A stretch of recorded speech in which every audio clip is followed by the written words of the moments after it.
앞서 두 강연에 이어서 나머지 4개의 강연이 연달아 이어질 건데요. 힘드실 거예요. 이제 좀 어려운 얘기, 네, AI와 AX 이야기가 이제 후반부에 진행이 되고 집중을 하셔야 또 얻어가실 수 있습니다. 네, 정면 한번 봐주시고요. AI 동료와 함께 일하는 시대에 HR은 무엇을 재설계해야 하는가? 이번 시간 이중학 동국대 교수님 모시고 한번 들어볼 텐데요. 이분은 현업에서 오래 계셨어요. 대기업, 국내 대기업에서 인사업으로 오래 하셨고 지금은 이제 강단에서 연구도 함께 진행하고 계시고 강연으로서도 여러분들과 함께 소통하고 있습니다. 큰 박수 부탁드립니다. 네, 소개받은 이중학입니다. 사실 점심 식사 하시고 이렇게 많이 안 돌아오실 줄 알았는데 꽤 많이 돌아오신 것 같습니다. 그래서 오늘 기회 주셔서 저희 인재경영 포럼에 같이 오게 됐고요. 저 개인적으로는 저희 인재경영의 저희 편집장님하고 또 이제 계속 또 이제 관계 맺으면서 또 귀한 기회 주셔서 오게 됐습니다. 아는 분들도 꽤 많이 오신 것 같아요. 그래서 오전에는 어떤 내용 좀 들으셨어요? 오전에는 좀 기억나시는 키워드 같은 게 있으신가요? 다 주무셨나요 혹시? 어떤 게 좀 기억에 남으세요? 오전에 AI 조직 전환도 들으시고 되게 많이 들으시는 것 같은데 보통 상호작용을 잘 안 하시나요? 그래도 아마 AI 전환과 AI 트렌드 얘기 들으셨을 것 같고요. 오후에는 이제 제가 간단하게라도 이제 AI ROI라는 주제로 말씀을 드릴 거고요. 아마 오늘 세션의 제일 하이라이트는 역시 저희 몽성님께서 해주시는 세션이지 않을까 싶습니다. 저는 간단하게 AI가 조직에 들어오면 일하는 방식이 어떻게 바꿀지를 좀 SHRM 관점에서 얘기를 좀 드려볼까 합니다. 그 내용을 좀 드리고 궁금한 거 있으시면 Q&A 하고 그렇게 진행해 보도록 할게요. 저희 사회사 선생님 말씀해 주셨지만 저는 지금 동국대학교라는 데서 근무하고 있고요. 전공은 인사조직입니다. 이제 인사조직은 어떤 사람을 이제 승진하고 채용하고 평가하고 보상할 것인가를 고민하는 역할이고요. 최근에는 기업들 자문 컨설팅 많이 하고 있습니다. 오늘도 오셨지만 이제 NCHR하고도 고민을 함께 하고 있고요. 기업들 자문 컨설팅 합니다. 지금 전에도 이제 강의하고 왔어요. 이제 기업 이제 대표님하고 임원분들 AI 코칭하고 좀 일하는 방식 변화로 논의하고 있고요. 저는 이제 조직 생활을 좀 더 얘기했습니다. 저는 현대차 미래경영 연구센터라는 곳에서 근무했었고요. 오랫동안은 이제 롯데 인재개발원이라는 곳에서 채용, 시니어 선발, 모임, 교육, 글로벌 HR 다양한 업무를 했습니다. 하다가 학교로 넘어간 지 이제 5년 정도 됐고요. 그래서 학교에서 방학입니다. 그래서 직장인보다 대학 교수가 좋은 게 이제 방학이 있다는 거거든요. 그래서 방학이라서 열심히 이제 엠버리 다니고 있고요. 그래서 오늘도 4개 정도 합니다. 열심히 좀 말씀드리고 가보도록 하겠습니다. 최근에 이제 경제없음이라는 책 써서 유튜브도 많이 하고 있고 방송도 많이 하고 있습니다. 근데 역시 유튜브 하는 사람들한테 제일 문제는 조회수예요. 조회수가 나와야 되는데 조회수가 잘 안 나옵니다. 그래서 혹시 여기 한 150분 정도 오셨으니까 좋아요 좀 눌러주시면 좀 도움이 될 것 같습니다. 백그라운드로 진행해볼게요. 네네네. 제가 작년부터 이제 저희 인사에 대해서 얘기할 때 인사 예보를 한다라고 설명을 합니다. 예를 들면 우리가 이야기하는 이제 예보라고 하는 것 가령 앞으로 비가 올 것 같다, 태풍이 온다, 장마가 온다 같은 예보는 앞으로 무엇을 해야 될지에 대한 행동을 규정하죠. 좀 쉽게 말하면 앞으로 이제 인사 측면에서 어떤 것들이 좀 다가올지에 대한 얘기를 여러분들께 크게 드리면 아마 여러분들께서 앞으로 무엇을 해야 될지에 대한 좀 행동을 좀 고민해 보실 수 있을 것 같고요. 저는 인사예보의 데이터로 이제 SHRM이라는 하나의 이제 컨퍼런스를 주로 활용하는 편입니다. SHRM 같은 경우는 많이 아시겠지만 전 세계 가장 큰 인사 컨퍼런스이고요. 25,000명 정도 평균적으로 참여합니다. 올해는 올랜도에서 진행을 했고요. 올랜도에서 진행을 하는 SHRM 컨퍼런스에 한국은 한 120분 정도 참여를 했습니다. 그래서 2주 전에 딱 다녀왔고요. 2주 전에 가서 열심히 공부하고 왔습니다. 왜 이런 설명을 드리냐면 보통 이제 SHRM 가면 하루에 한 2-3시간밖에 못 자요. 왜 2-3시간밖에 못 자냐면 저랑 같이 간 120분이 계신데 그 120분 중에 한 10대 분은 공항에서 만나고 공항에서 헤어지거든요. 어떤 말인지 혹시 이해하시나요? 공항에서 만났다가 이제 딴 데 계시다가 공항에서 만나요. 그래서 그분들은 제가 어떻게 디브리핑 하는지를 엄청 기다리고 계시기 때문에 열심히 세션들을 듣습니다. 그래서 올해는 특히나 좀 더 좋았어요. 왜 좋았냐면 뒤에서 말씀드리겠지만 이제 미국 SHRM 컨퍼런스 포함해서 미국 기업들의 대부분 트렌드는 AI 도입 얘기는 진짜 안 합니다. 하나 확실한 건 최근에 제가 지난주에는 메타 부사장님하고 세션을 했고 그 전주에는 구글하고도 했고 되게 다양한 글로벌 기업들 임원분들하고 세션을 많이 하고 있거든요. 근데 하나 확실한 건 어느 누구도 AI 도입을 얘기하지 않아요.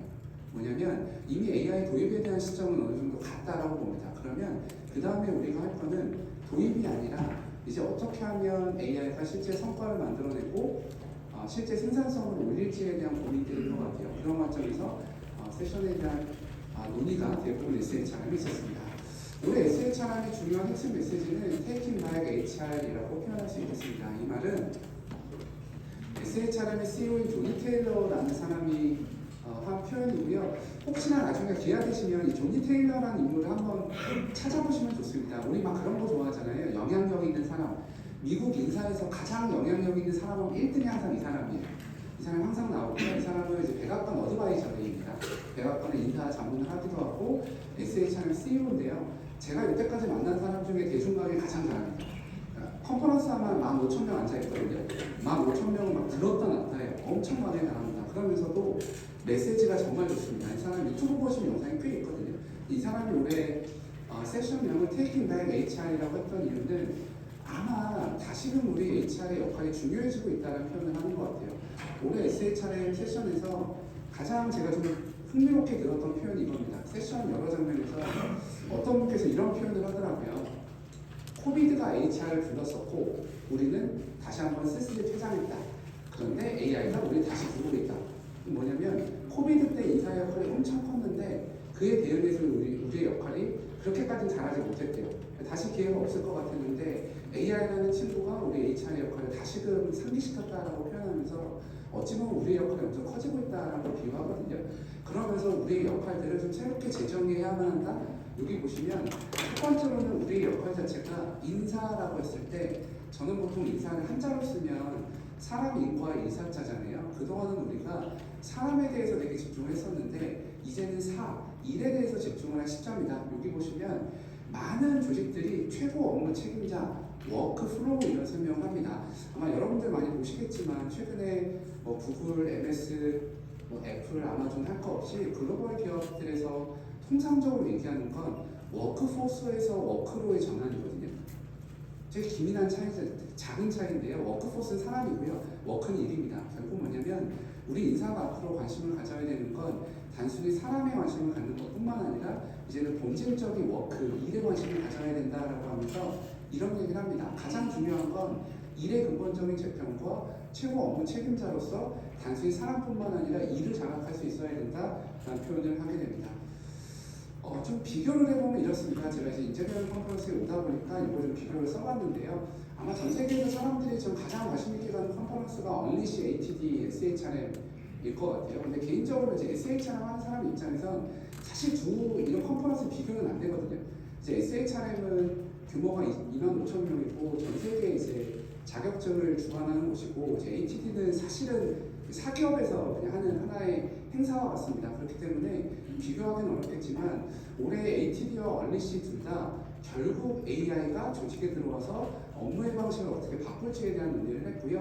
그리고 올해 10월 달에 또 한 번 진행하게 될 HR 텍 컨퍼런스 같은 경우에는 이제 에이전틱한 AI를 또 얘기할 것 같습니다. 혹시 여러분들께서 관심 있으시면 꼭 이 HR텍은 눈여겨보시면 좋습니다. 저 개인적으로는 최근에 가장 사실 컨퍼런스 중에 트렌드를 잘 끌고 가는 데는 HR텍이라고 생각을 합니다. 그래서 올해는 또 여사들이 굉장히 좋을 것 같고요.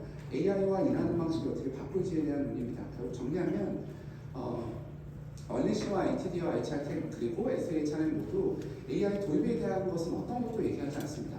AI에 따라서 우리 일하는 방식을 어떻게 바꿀 것인가 논의하고 보시면 좋겠습니다. 그러면 이제 SHRM을 올해 조금 조망해보기 위해서는 히스토리컬하게 좀 돌아볼 필요가 있을 것 같습니다. 여기 선생님들 보시는 기준으로 면 왼쪽 편에 2022년도부터 제가 SHRM 코디네이트를 시작을 했거든요. 좀 흐름을 보실 수 있을 것 같은데요. 2022년도는 사실 아직 코비드가 이제 끝나지 않았을 때입니다. 그렇기 때문에 많은 세션들이 경력관리, 정신건강, 코비드로부터 일터를 어떻게 복원할 것인가에 대한 논의를 하다가 본격적으로 2023년도가 되기 시작하면서 챗GPT를 필두로 AI에 대한 얘기를 합니다. 근데 좀 흥미로운 거는요. 2023년도와 2024년도는 대부분의 세션이 SHRM도 AI 잘 쓰는 법이었어요.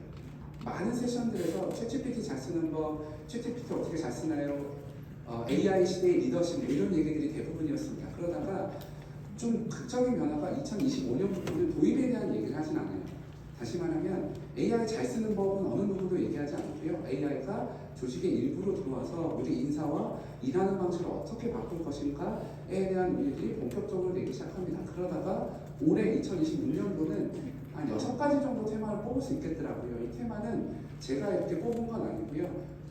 보통 이제 SHRM 세션이 250개에서 370개 정도 되면 그 콜스 디스크립션과 강의안을 다 다운로드 받아서 텍스트로 변환해서 텍스트 마이닝한 결과입니다.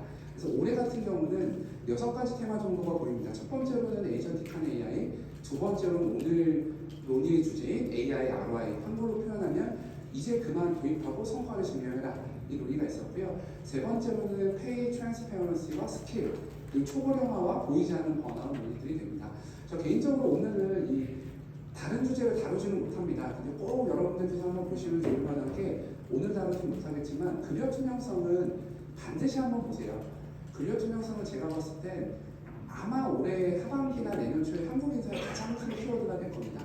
사실 이거는 이제 한국에서 인사하시는 분들이 관심 크게 없으세요. 왜 없냐면 당장 드러나는 주제가 아니에요. 급여 투명성 같은 경우는. 그럼에도 불구하고 일본, 미국, 유럽, 중국 할 거 없이 대부분 국가들에서 급여 투명성에 대한 법제화가 되기 시작합니다. 쉽게 말하면 우리가 받는 급여들을 공개해야 된다는 겁니다.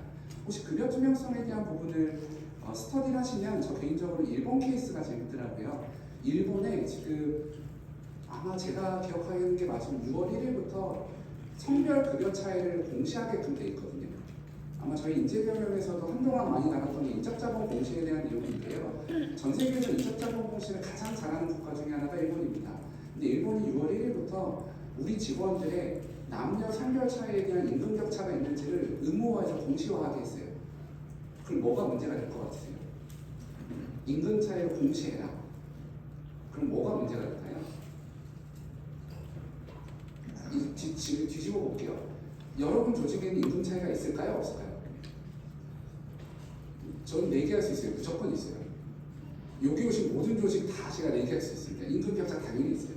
그러면 그 임금 격차가 나머지 조건이 아니라 남녀라는 이유로 다릅니다. 그럼 뭐의 대상이 돼요? 소속이죠. 이거 차별이잖아요. 제가 바꿀 수 없는 요소에 따라서 급여 차이가 난다? 소속입니다. 그렇기 때문에 지금 미국에서도 이 SHRM 세션에서 급여 투명성만 15개, 20개가 넘어요. 근데 다 누가 하냐면 로이어들이에요.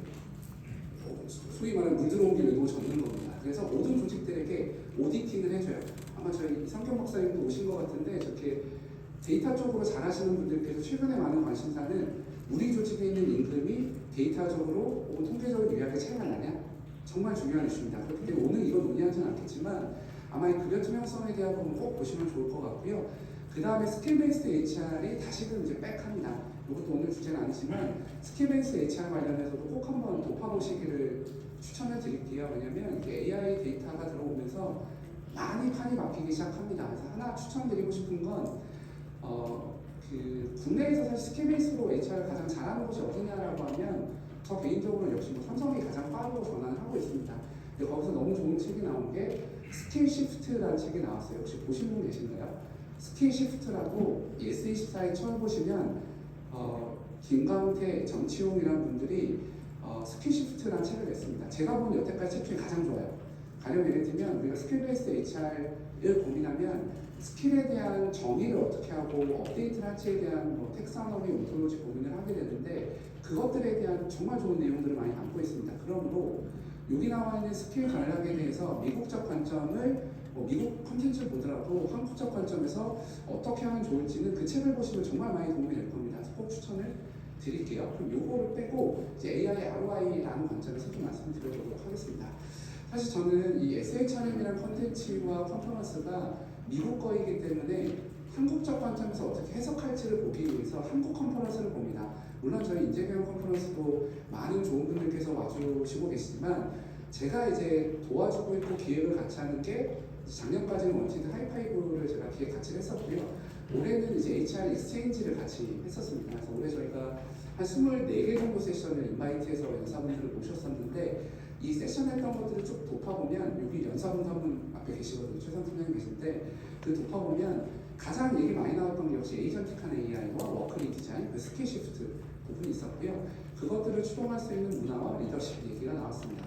결국 한국 인사에서도 지금 본격적으로 고민이 있는 것들이 에이전틱한 AI와 그것들을 잘 추동하기 위한 워크리 디자인이다라고 보시면 좋겠습니다.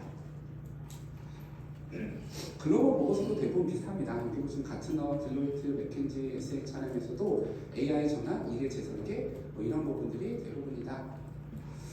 그러면 이제 올해 SHRM은 뭐라고 정리할 거냐? 저는 개인적으로 세 가지로 풀어봤습니다. 첫 번째로는 동사로는 프로브라고 얘기를 했고요. 증명해라 라는 게 첫 번째 키워드였고, 두 번째가 스킬링입니다. 스킬 중심 인사론의 가속화이고요. 세 번째가 리빌이라는 동사를 써봤습니다. 왜냐면 그동안 드러나지 않았던 인사적인 이슈들이 표면화에서 드러나고 있는 현상들이 아마 올해 SHRM에서도 중요하게 나왔기 때문이다 라고 보시면 좋겠습니다. 첫 번째로 이 키워드를 집중해서 말씀을 드려볼게요. 제가 처음 이용 많이 하는 장표입니다. 지금 숫자로 보는 AI 도입 현황입니다. 아마 여기 오신 분들 대부분은 맨 위에 있는 스테이지에 계실 거예요. AI를 최소한계에서 쓰는 조직의 비율. 예를 들면 AI를 도구로서 챗GPT, 제미나이를 하나라도 쓴다라고 하면 여기 88%에 들어간다라고 볼 수 있겠습니다. 그러므로 사실 우리는 맨 위에 있는 단계를 고민할 건 아니죠. 이미 하고 있기 때문에. 그럼 그 다음에 우리가 고민할 건 뭐냐? 아마 이 에이전틱한 AI와 맨 밑에 있는 워크플로우일 것 같습니다. 사실 에이전틱한 AI라고 얘기하면 국내에서는 가장 선도적으로 하는 게 삼성, LG, SK가 가장 선도적일 것 같습니다. 기업들도 에이전틱한 AI를 조직에 도입해서 일하는 방식을 바꾸는 데 고민하고 있다. 그게 여기 나오는 대로 한 62% 정도 될 것 같고요. 그에 못지않게 가장 중요한 하도가 이 워크플로우입니다. 사실 요즘 국내 기업들하고 AI 과제 뭐 하냐라고 하면 저는 다 워크리 디자인이에요. 왜냐면 우리가 일하는 방식을 AI로 들어와서 이해할 수 있도록 하는 워크리 디자인이라는 것들을 공통적으로 합니다. 근데 그게 국내뿐만 아니라 소위 우리가 알고 있는 실리콘밸리의 기업들과 국내 대기업들도 대부분 하고 있는 활동들입니다. 왜냐면 사실 우리가 일하는 방식을 바꾸지 않으면 AI 할아버지가 와도 성과는 전혀 올라가지 않습니다. 대표적인 데이터입니다. 지금 글로벌하게 AI가 조직에 들어와서 성과가 올라갔나요? 라고 물어보면 예스라고 말하는 사람은 6%도 안 됩니다. 사실 여기 오신 분들도 비슷하실 거예요. 내 업무의 시간은 빨라졌지만 AI가 내 재무적 성과를 올렸냐? 자신있게 예스라고 얘기하실 수 있는 분은 거의 없을 겁니다. 왜냐하면 지금 거의 대부분의 조직들에서 빠르게 업무 처리를 했지 빠르게 업무 처리를 했던 개인의 효율성이 조직의 재무 성과를 치환되지는 않았기 때문에 그렇습니다. 문제는 뭐냐면 대부분 조직들에서 왜 AI가 성과를 못 만들어내지라는 질문을 하고 있어요. 혹시 여러분들의 가설은 뭐예요? AI가 왜 재무적 성과를 못 올리느냐? 여러분들 혹시 가설과 생각은 어떤 거세요? 보통 상호작용을 잘 안 하시겠지만 이렇게 쳐다봅니다. 네, 혹시 어떤 걸까요? 혹시 어떤 이유 때문에 AI가 성과를 못 냈나요? 아마 여러 고견들이 있으실 것 같습니다. 그리고 다양한 답이 있을 것 같고요. 제 짧은 소개는 SHRM에서도 나오지만 결국 이 이슈입니다. 하나의 세션에서 가장 주목받았던 장표입니다. 어떤 거냐면요. 잘 보실래요? 우리가 지금 AI 투자 대부분은 기술에 하고 있대요. 93% 정도가 AI에 대한 투자의 93%가 기술에 하고 있답니다. 근데 잘 덮어보면 AI를 통해서 가치를 창출할 때 원동력 70%는 사람과 프로세스에서 나온대요. 결국 뭐냐면 우리가 투자하는 것과 가치 창출의 원동력이 미스매치되고 있다는 얘기입니다. 우리가 투자는 거칠게 표현하면 엄한데 하고 있다는 거죠.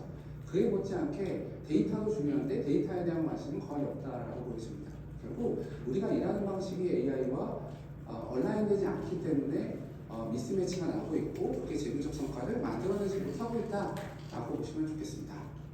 두 번째로는 하이브리드 리소스로서의 본격화인데요. 사실 이 하이브리드 리소스라는 표현은 작년부터 제가 많이 쓰기 시작하는 표현입니다. 이 하이브리드 리소스라는 표현은 단순하게 우리가 알고 있는 HR, 휴먼 리소스라고 표현했을 땐 휴먼 리소스로서 HR을 정의하는 게 아니라 AI와 인간 그리고 로보티스까지 확장한 개념을 저는 하이브리드 리소스라고 설명을 하고 있습니다. 예를 들어볼게요. 최근에 제가 여러 조직들 카이스트랑 연구를 시작한 건 우리 조직에 필요한 적정 인원을 AI와 로보틱스 그리고 인간의 비율을 결정할 수 있는지에 대한 고민을 합니다. 그런 것처럼 요즘 제조업을 포함한 여러 조직들에서 단순히 조직에 있는 구성원들을 휴먼 리소스로만 보는 게 아니라 AI와 로봇, 인간까지를 포함하고 있습니다. SHRM에서도 이런 얘기를 합니다. 가령 요들의 표현은 좀 다르거든요. 워크포스 티어 1, 2, 3라고 표현하면서 트레디셔널한 인플로이, 우리가 소위 말하는 정규직과 비정규직, 그리고 AI 에이전트들과 디지털 워커들로 재정해야 된다는 설명을 합니다. 아마 이건 여러분들이 많이 보셨을 거예요. 우리가 HR에서 앞으로 관심 있게 바라봐야 되는 대상자들이 휴먼 리소스뿐만 아니라 로보틱스와 AI까지 확장되어야 된다는 얘기를 많이 하고 있고요. 이 두 번째로는 제 생각보다 훨씬 조금 빨리 나오는 개념이 이 멀티잡이라는 개념이더라고요. 저희 허진 교수님 오셨지만 SK에서 최근에 멀티잡이라는 표현을 합니다. 우리끼리 표현으로는 투잡, 쓰리잡 이런 거거든요. 그걸 미국에서 폴리워크라고 표현하더라고요. 근데 미국에서도 최근에 폴리워크라는 개념을 굉장히 띄웁니다. 뭐냐면 소위 말하는 한 조직에 몸담고 있는 구성원들이 다른 회사에서 일하는 거예요. 지금 미국 직장인들 폴리워크 몇 프로나 할 것 같으세요? 대략. 여기 있는 폴리워크 하시는 분들은 손 들면 큰일 나잖아요. 안 계시죠? 폴리워크 하는 분들 손 안 되시겠지만 43%예요. 꽤 많죠. 특히나 우리가 얘기하는 Z와 알파 세대의 비율이 압도적입니다. 그리고 이 친구들은 뭐라고 얘기하냐면 당연히 조직은 다른 조직들, 예를 들면 저는 당연히 다른 조직에서 일할 수 없죠. 라는 인식이 너무 지배적입니다. 그렇다고 하면 이 폴리워크에 대해서 우리가 어떻게 바라볼 거냐도 되게 고민이 됩니다. 그래서 이 논의를 오늘 많이 하진 않겠지만 생각보다 빨리 나옵니다. 그럼 저거 미국 얘기네? 아니죠. 어디가 폴리워크 많이 하나요? 우리 주변 국가중에 일본 히타치, 소니 다 법제화했죠. 그 제도도 만들었습니다. 소니, 히타치나 일본에 있는 여러 기업들에서는 이미 투자까지 다 포용을 합니다. 결국 뭐냐면 앞으로 일할 사람이 부족해지고 기술이 조직에 들어오기 시작하면 개인이 들고 있을 수 있는 직업과 직무의 종류는 다양하다는 겁니다. 근데 우리는 거기에 대해서 준비가 안 돼 있죠. 사실 이거를 주사일제와 기술 변화랑 같이 엮어서 본다라고 하면 훨씬 더 중요한 이슈가 될 수밖에 없기 때문에 아마 앞으로 우리가 고민해야 될 또 다른 화두이지 않을까 싶어서 올해 좀 논의를 했고요. 그리고 알파 세대에 대한 논의가 좀 많이 됐습니다. 저 개인적으로 이게 제일 재밌었어요. 그냥 재밌었던 건 알파 세대 얘기가 제일 재밌었거든요. 혹시 여러분들 알파 세대가 몇 년생인지 익숙하신가요? 알파 세대. 여기 확실히 알파 세대는 없어요. Z도 없어 보이는데 알파 세대는 나이가 그래도 저한테 있거든요. 대학생들입니다. 이 친구들이 굉장히 다르다라는 얘기를 해요. 지금 제가 제일 많은 호응을 얻었던 게 이 표현입니다. 2번 보실래요? 알파 세대를 채용하는 것은 부모를 같이 채용하는 것 같다. 이거 아마 공감하시는 채용 담당자들 많이 있으실 거예요. 요즘 떨어지면 누구한테 하려고 하나요? 부모님한테 하려고 합니다. 그리고 성적 항의 누구한테 올까요? 부모님한테 옵니다. 뭐냐면 나쁜 얘기가 아니에요. 이들은 이미 본인이 살아가는 행태와 형태 속에 이미 부모 세대와 함께하는 것들이 일반화되어 있대요. 그러면 얘네들이 이상한 애라고 볼 게 아니죠. 우리가 어떻게 끌어안을까에 대한 부분이고요. 3번도 재밌었어요. 3번 보시면 젠 알파는 업무의 대부분을 실시간으로 중계한대요. 이게 어떤 거예요? 우리가 하는 업무의 많은 부분들이 이미 SNS에 올리고 중계하고 공유한다는 겁니다. 그렇다고 하면 여러 이야기가 있겠지만 일하는 과정 속에 윤리적인 부분, 검증에 대한 부분들이 논의가 된다. 그래서 알파 세대에 대한 부분도 고민을 좀 해봐야겠다라는 아젠다를 던졌습니다. 다시 말하면 여기 나와 있는 하이브리드 리소스를 포함해서 세대와 일하는 사람들의 성격들이 많이 바뀌고 있다라고 보시면 좋겠습니다. 그리고 스타트 위드 위치라고 적었는데요. 혹시 이 왼쪽 위에 있는 이 아저씨 누군가요? 이렇게 왼쪽 위에 있는 다리 꼬고 있는 사람. 사이먼 사이넥입니다. 올해 SHRM이 키노트에 힘을 엄청 줬어요. 좀 그냥 웃으시라고 말씀드리면 존 맥스웰이 온 거였거든요. 존 맥스웰 할아버지 다 기억하시나요? 리더십 불변의 원칙으로 쓰신 분인데 그분은 강연 전에 빵꾸 내셨어요. 15,000원 앉혀놓고 그래서 이제 빵꾸내가지고 못 오셔서 막 난리가 났었고요. 근데 그분 빼고 모든 사람들이 뭐 좋아했던 사이먼 사이넥이 와서 이제 소위 무대를 찍고 갑니다. 그래서 이 사람이 진짜 멋있는 표현을 많이 하는데 여러 표현 중에 저는 제일 와닿던 게 저거였어요. 옆에 있는 사람이 벤부 HR의 CEO거든요. 지금 미국에서 SHRM의 메인 스폰서이고 진짜 유명하신 분이에요. 이 두 분이 하면서 계속 이런 얘기를 합니다. 이제는 우리가 말하는 인사라는 게 더 이상은 HR이라고 표현하기 힘들지 않을까? 쉽게 예를 들면 요즘 미국에서도 공통적으로 하는 얘기가 잡이란 개념이 없어진다는 거죠. 체감을 하시나요? 요즘 미국 구글과 MS 공통적으로 하는 얘기는 우리가 들고 있는 기본 업무에 대한 잡이 없어진다는 겁니다. 그럼 뭘로 대체되나요? 대부분 다 태스크죠. 태스크로 대체가 되어야만 AI랑 일도 할 수 있고 알고리즘을 이해할 수 있습니다. 그리고 스킬 베이스드 HR도 태스크가 아니면 이해할 수 없거든요. 결국 뭐냐면 지금 우리가 AI가 조직 구성원들이 들어오기 시작하면 잡이 아니라 태스크로 일을 바라봐야 되고 태스크의 총합으로 일을 재정해야 된다는 설명들을 계속합니다. 결국 뭐냐면 우리는 그동안 HR이라고 설명했지만 이 HR이라는 것 자체에 대한 기능의 단위와 일의 단위도 근본적으로 제정이 되어야만 한다는 얘기입니다. 근데 사실 이 얘기 드리면 많은 분들께서 제가 듣는 얘기는 벙벙하다요. 그게 뭔 소리냐. 근데 이거를 혹시 여기 저보다 더 전문가인 저희 이성균 박사님 계시지만 알고리즘으로 돌려보면 명확하게 느껴져요. 스킬 베이스드 HR, AI랑 일을 시작하면 잡 단위로 돌아갈 수가 없습니다. 결국은 우리가 일하는 단위 자체를 스스로 해체하고 재정해야만 이들하고 일할 수 있다. 이게 이제 기본적인 전제 조건이다라고 보시면 좋겠습니다. 그러면서 이제 제가 많이 사례를 드는 게 모더나입니다. 제가 달코달코 쓰는 사례인데요. 모더나 같은 경우가 대표적으로 HR과 IT를 통합해서 업무 혁신을 했던 케이스인데요. 설명드려보면 모더나 같은 경우는 두 단계를 거칩니다. AI를 조직에 도구로서 도입해서 열심히 써요. 우리로 따지면 챗GPT 엔터프라이즈 버전 도입하고 교육시켜요. 이게 모더나의 첫 번째 페이지였습니다. 첫 번째 페이지 때 모더나의 CEO와 모든 리더들이 AI를 정말 열심히 씁니다. 그리고 1년에서 1년 반 정도가 지나요. 그리고 모더나의 CEO인 방세희 CEO라는 사람이 조직 구성원들에게 물어봅니다. 당신의 생산성이 올랐나요? 그리고 지표를 보는데 어떤 것도 오르지 않아요. 문제라고 느꼈죠. 왜 이게 안 올라갔지? 뭐가 문제지? 라고 들여다보면서 조직 구성원들의 프롬프트를 봅니다. 그랬더니 어떤 프롬프트를 많이 썼을까요? 모더나에 있는 직원들이 챗GPT 엔터프라이즈 버전을 갖다가 프롬프트를 해요. 어떤 프롬프트가 가장 많았을까요? 혹시 여러분들은 어떤 프롬프트를 많이 쓰세요? 해줘. 역시 저희 취준팀들 해줍니다. 검색해줘, 요약해줘, 분석해줘, 써줘. 이게 4대 프롬프트거든요. 전 세계 사람들이 가장 많이 씁니다. 이번에 제미나이 데이터도 있고요. 저희 국민대학교 김성준 교수님이 최근에 이제 페이스북에도 올렸는데 저희가 최근에 연구를 했어요. 어떤 연구를 했냐면 허깅 페이스에서 프롬프트 100만 건 정도가 올라와 있는 게 있거든요. 혹시 관심 있는 분들 그거 한번 보세요. 정말 재밌습니다. 왜 재밌냐면 진짜 모든 인간의 분상을 거기 다 볼 수 있어요. 거기 한국말, 미국말, 영국말, 중국말 다 있거든요. 근데 차마 입으로 꺼내기 힘들 정도의 표현적인 것도 많고요. 말도 안 되는 게 많아요. 그래서 그거 보고 저희가 썼던 논문이 AI 윤리입니다. 너무 충격적이어서. 근데 좀 문제되는 프롬프트를 다 걷어내고 사람들이 어떤 프롬프트를 많이 하지? 그러면 팀장님 말씀하셨던 대로 해줘야 그런 프롬프트는 단기간의 결과는 빨리 빨아먹을 수 있어도 전체적인 성과는 못 올립니다. 그게 문제라고 느꼈던 방세 CEO는 어떤 전환을 하게 되냐면 AI 문제가 아니구나.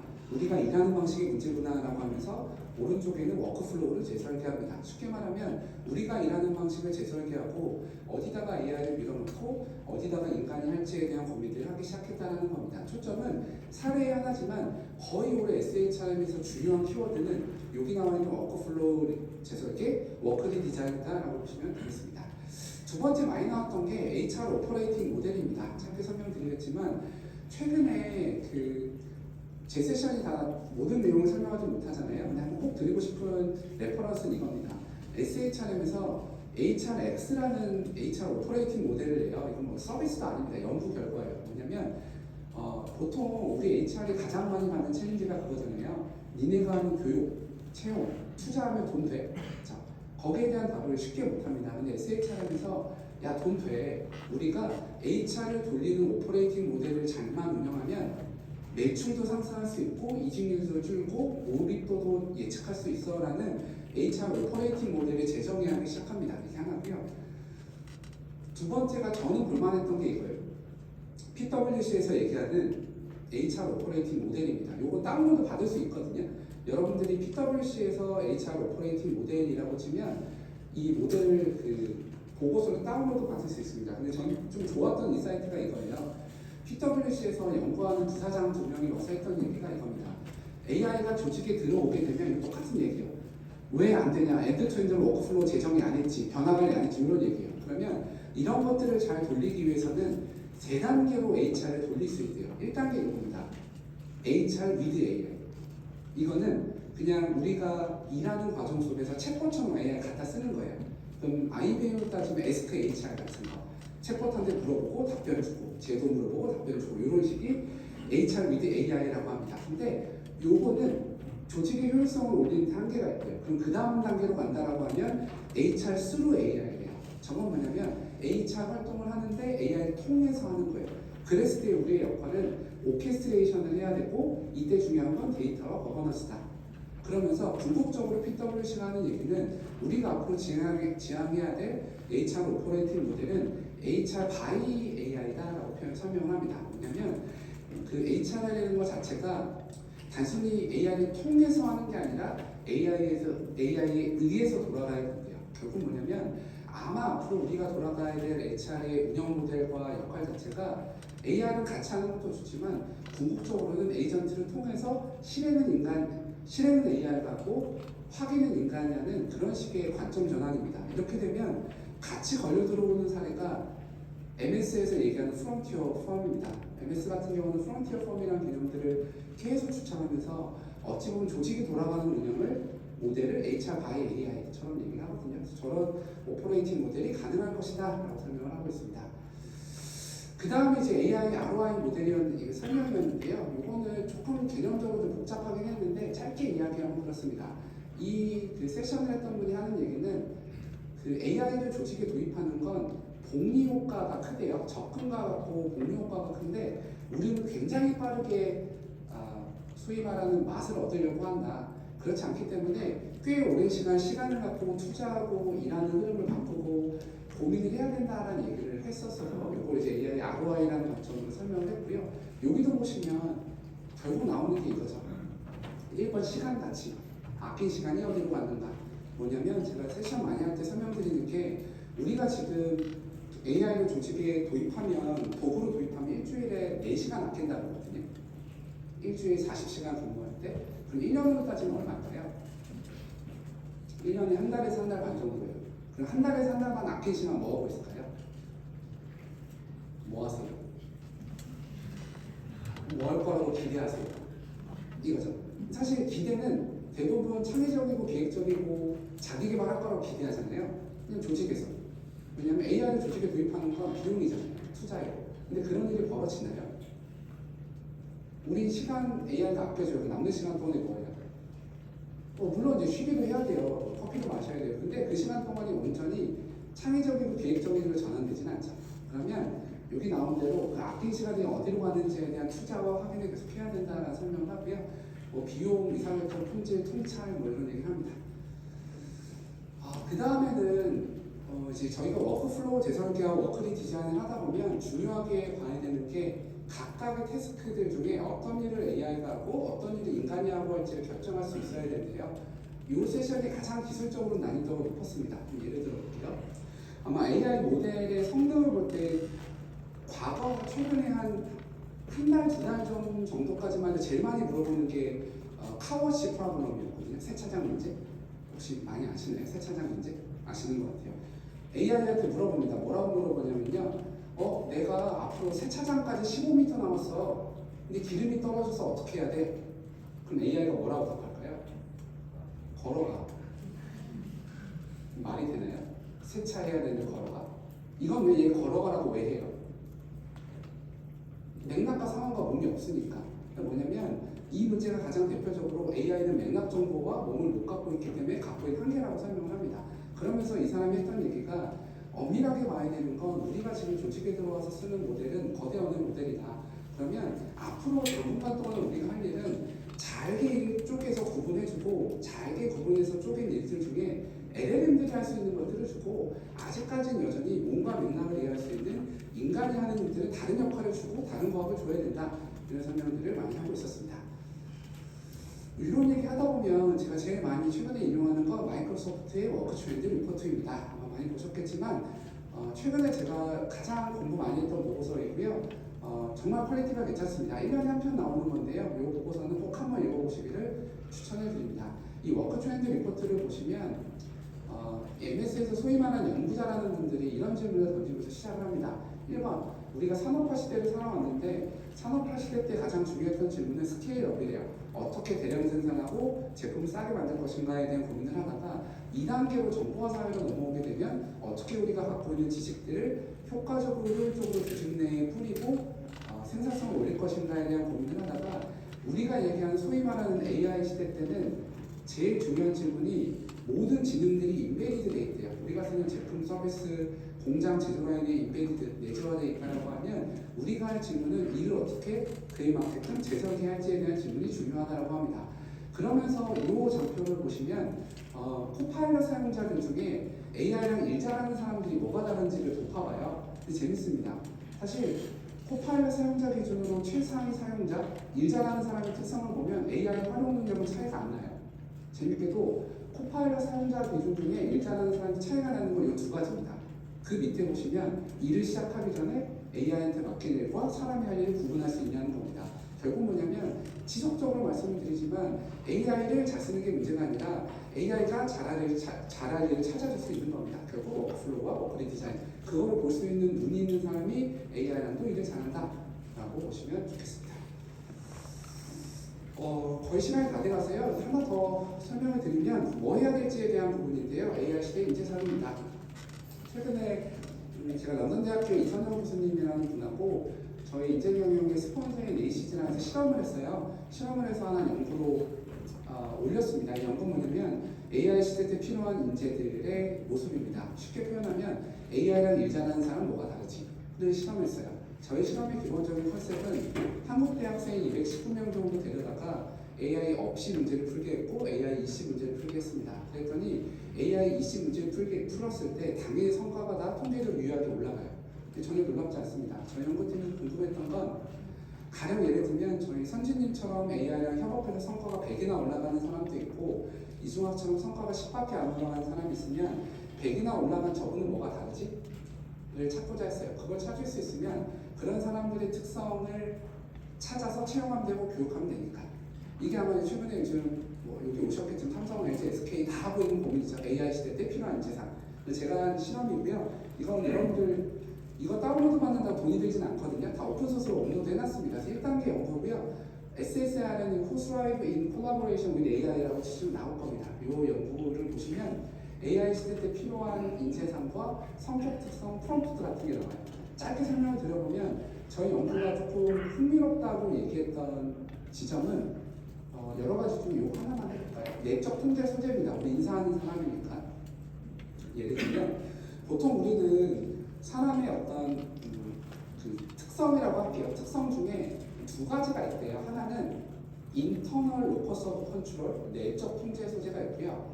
반면에 외적 통제 소재, 익스터널 로커스 오브 컨트롤이 있대요. 쉽게 설명하면 무슨 일이 생겼어요. 무슨 일이 생기면 이 일 나 때문에 생긴 거야.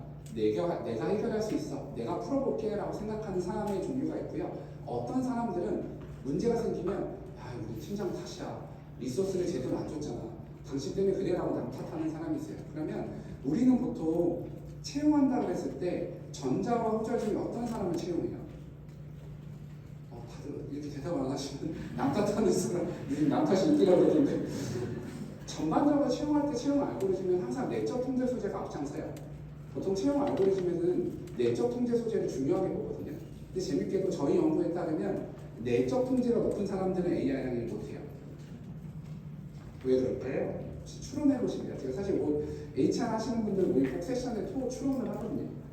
왜냐면 좀 달라요. 뭐가 다르냐면 내적 통제 소재가 너무 센 사람들은 AI랑 기회를 못 줘요. 내가 혼자 일할게, 내가 해결할게 라고 생각하는 겁니다. 결국 저희 연구에 후속편이 있긴 하거든요. 그런 연구들을 보면 AI랑 일 잘하는 사람들은 프롬프트, 횟수, 퀄리티, 성격, 가치들이 좀 달라요. 그런 것처럼 아마 여러분들도 앞으로 고민하실 주제는 하나 확실한 건 AI 시대 때 필요한 인재의 조건들을 나름의 상황에서 찾는 겁니다. 제가 알기로는 가장 연구를 활발하게 하는 게 SK가 역시 가장 활발하게 하시는 것 같고요. 저희 오셨지만 J 캠퍼스라고 하는 곳에서 유튜브에 영상 꽤 좋은 걸 많이 올려놨어요. 제가 아는 연구자 중에 국내 가장 탁월한 분 중에 한 분이 이제 SK의 권석균 박사님이라는 분이 J 캠퍼스에서 영상을 찍으셨을 겁니다. 그런 것도 보시면 꽤 도움이 많이 되실 것 같고요.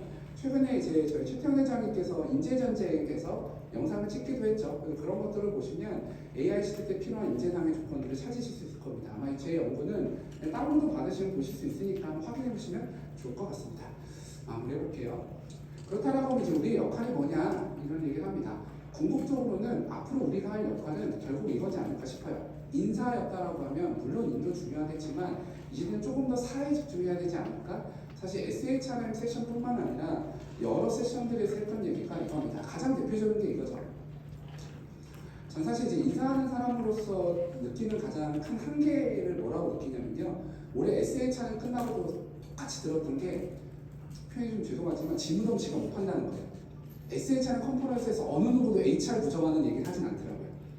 근데 실리콘밸리 기업들을 만나러 가면 많은 CEO들이 HR을 죄송합니다. 부정하고 있어요. 뭐라고 표현하면 꼭 HR이 필요해?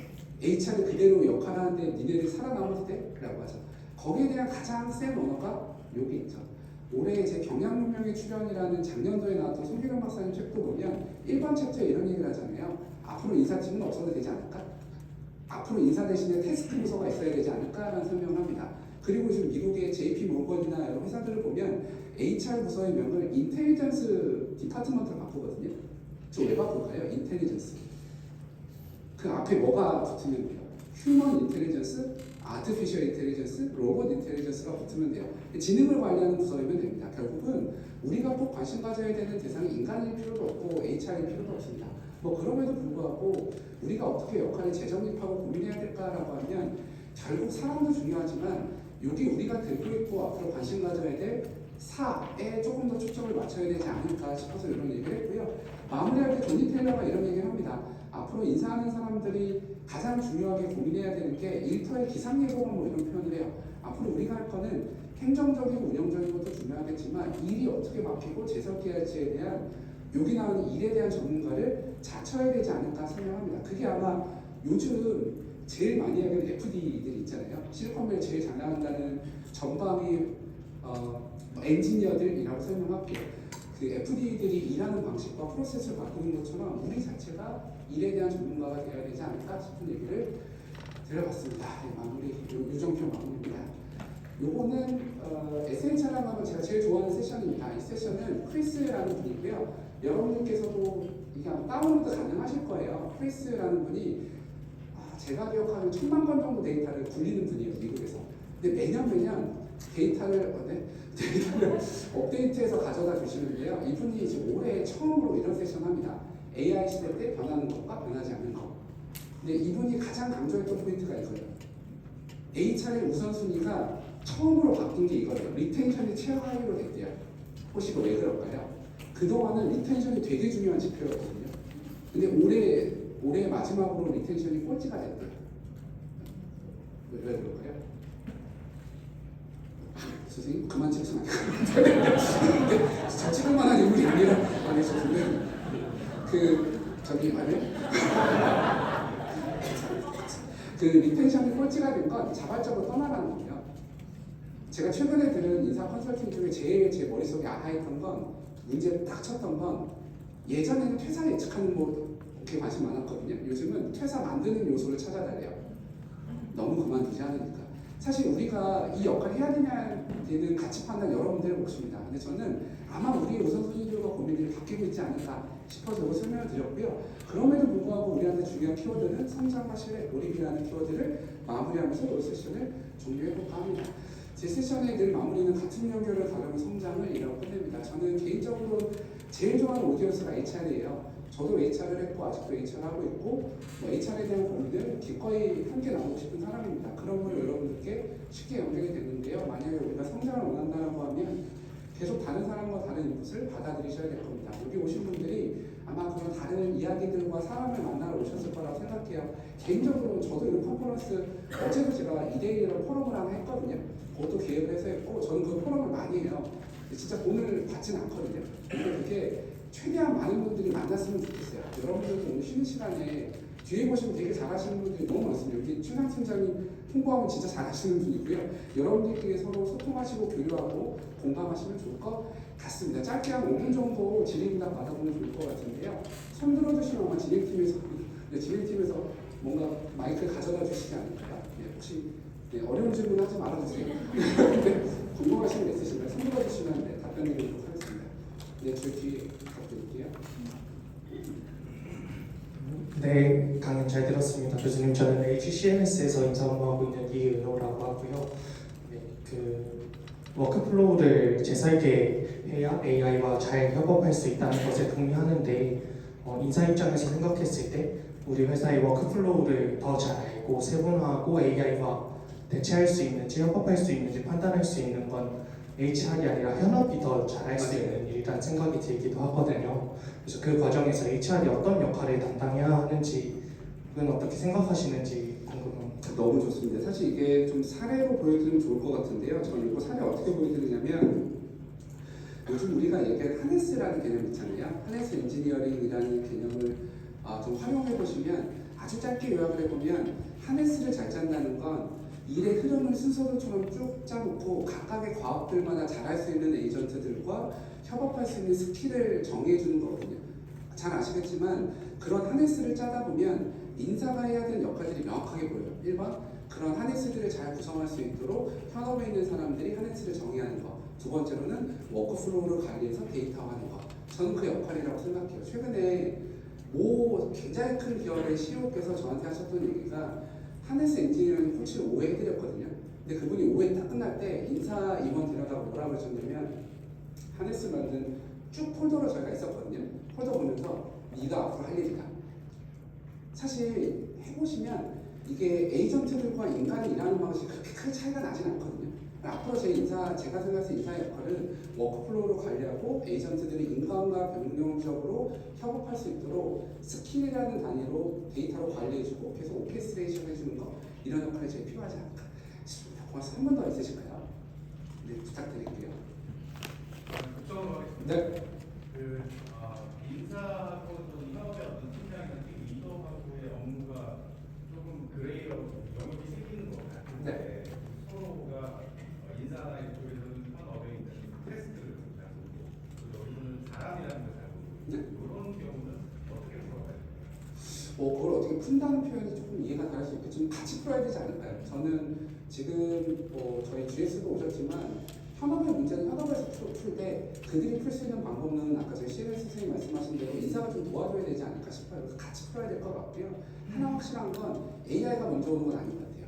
당연히 조직의 페인 포인트와 문제를 먼저 정리해서 고민을 해야 되지 않을까 이렇게 생각을 합니다. 아마 그 케이스는 저 개인적으로 GS의 오리지널 사례도 되게 좋은 것 같고요. 우리 오셨는지 보면 한솔이 되게 잘하고 있거든요. 한솔에서 요즘 지주사에서 그 HR과 IT 인사팀을 통합한 팀이 하나가 있어요. 그들이 그걸 굉장히 잘하시는 것 같습니다. 그런 케이스들을 한번 보시고 스터디해 보시면 좋지 않을까 싶습니다. 나머지 시간에 아마 저희 용성님께서 너무 좋은 세션 해주실 거고 좋은 내용 있으니까 끝까지 경청하시고 성장하신 예정 되시기 바라겠습니다. 이동하겠습니다. 고맙습니다. 네, 저희는